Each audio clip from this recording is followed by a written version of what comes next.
Hello traders, Gary Wagner here, just about 11:15 in Honolulu, 4:15 in New York. It is Tuesday, last day of February 28th, 2017, and this is the Daily Report for Gold and Silver.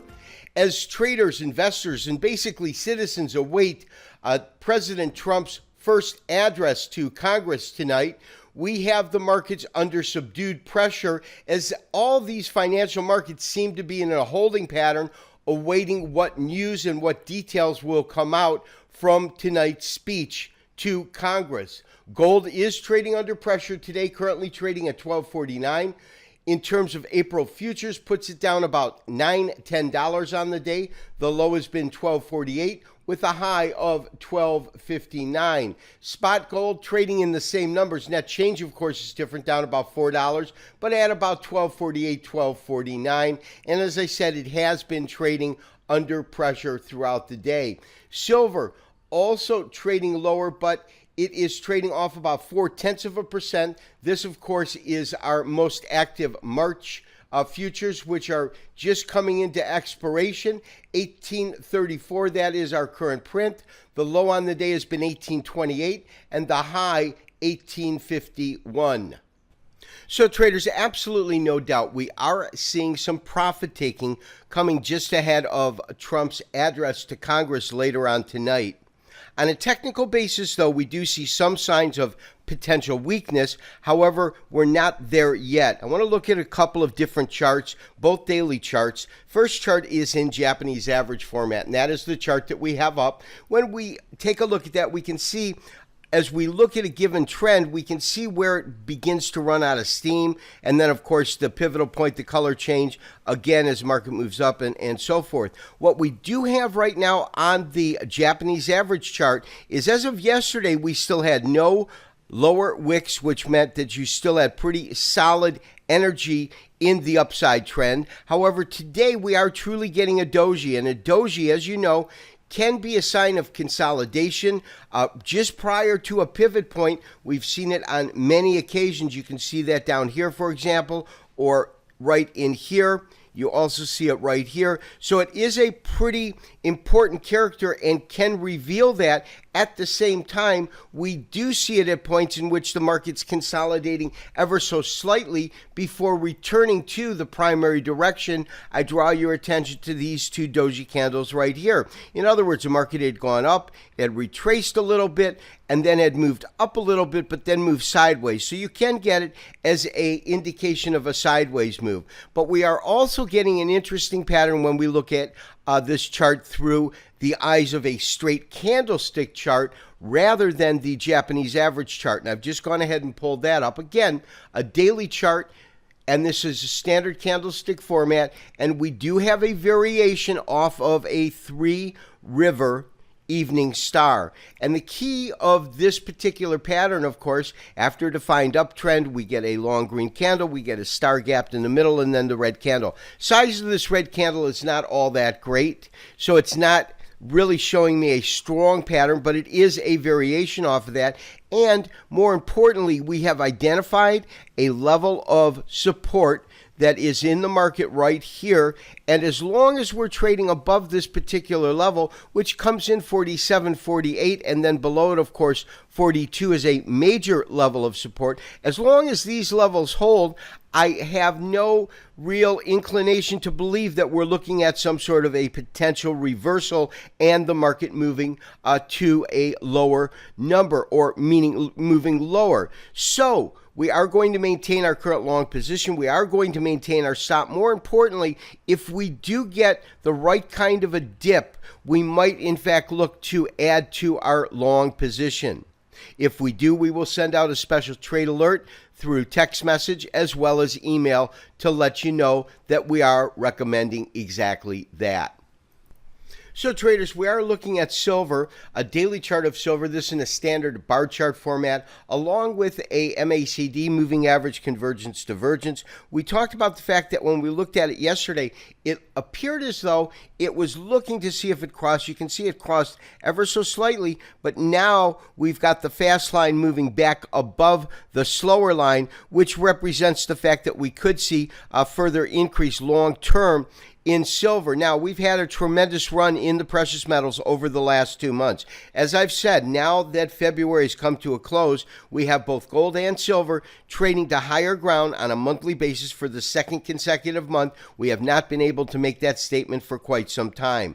We've got a clear-cut trend line, of course, in silver. As long as it maintains above this support line, I think we'll see further higher pricing. However, we also have identified 1850 as a resistance area, and the fact of the matter is, for the last 2 trading days, the market has attempted to take that out, but attempted it unsuccessfully. Traders, in other markets that we follow, 13 is not a lucky number for U.S. equities. After trading to new historical highs for 12 consecutive trading days, this being the 13th day, this is the first time we have the Dow Jones Industrial Average actually closing lower on the trading session. As I said, for the first time in quite some time, in 12 consecutive days, breaking it today. A 20,812. Nominal fractional change is about 0.1% down, about 25 points. But once again, traders are in essence awaiting what information will come out of tonight's address. Standard & Poor's also down slightly, about 0.2%. And the NASDAQ trading about 0.6% lower on the day at 58.25. Now, the dollar is slightly higher. It had been slightly lower on the day. But the key with U.S. equities, as well as the dollar, is subdued trading with pressure to the downside or slight upticks awaiting news. As far as gold goes, although we are definitely closing lower on the day and now are witnessing a couple of days of lower pricing, now that we are at the final day of February or the final day of this trading month, gold has closed higher for the last 2 consecutive months. So traders, no doubt, 13 is an unlucky number for U.S. equities. We talked about it in our opening letter today. To illustrate that point, I've put up this chart. It is in bar chart format. It is a daily chart. Each line represents a day. And the way that we've set up the color coding is that the color bars are based upon the previous close. So if the market closes higher than the previous close, it is a green candle. And with that in mind, we can easily see how today breaks that record historical climb of 12 consecutive days, trading days, in which the market was green. In other words, closed above the prior close. That, of course, is up till day today, which is the 13th day, and we can obviously see this as being a red bar. Now, if it would have broken this record and gone to 13 consecutive days, that would have been an all-time record for consecutive closes that are higher than the previous close. 12 was the current record. We matched that, but no cigar. We certainly saw the market slip, but ever so slightly, down about 0.1%. And I think that the key is long-term is really going to be contingent upon what we hear or do not hear tonight when Trump addresses Congress. And traders, just to give you an idea of how unique and special the fact that you saw 12 consecutive days in the Dow, take a look at the Standard & Poor's. And here we've got the same setup. The bars are color-coded based upon the previous close. You get 7 consecutive days, then a down day. You get 2, then a down day. You get 3, then a down day. So you've never really had more than 7 consecutive days on this particular run to new record high prices in U.S. equities. And traders, lastly, do want to take a look at crude oil. This is more of a long-term view because we're looking at a candlestick chart, each candle representing a week in trading, so a weekly chart. Look at the kind of ranges you'll see as the market moves up. Pretty solid ranges between where the market opened on Monday and closed on Friday. Same with it selling off. But now look at the activity over the last couple of months. You've got a cluster of small-bodied candles with large ranges, meaning that there was indecisiveness week in and week out, and absolutely with some really strong resistance right at around $54 per barrel. We talked about the fact that we believe we would see a range-bound market.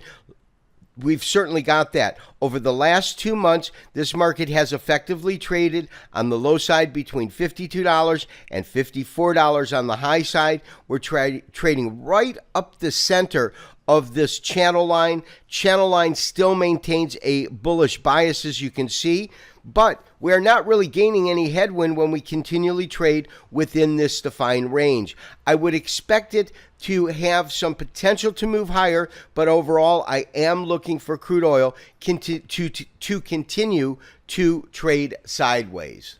We are looking at gold trading under pressure today, as I said, trading down about $9-10 on the day.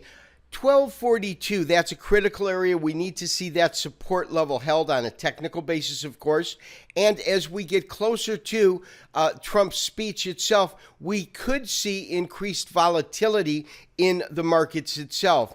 On a straight technical basis, I am still looking for gold prices to advance and go higher over the next couple of weeks. However, I do believe we could see some volatility come into the market. If that's the case, we might want to use that to pick up the other leg of our trade. As you know, when we went long last week, we did make the recommendation to hold back, to reserve some capital, to look for a dip, to enter another position in gold. And we might in fact get that opportunity today. If we do, I will send out a special trade alert, both through SMS, text message on your phone, as well as email. This has been Gary Wagner, wishing you, as always, good trading. We'll talk to you tomorrow for another daily update and review.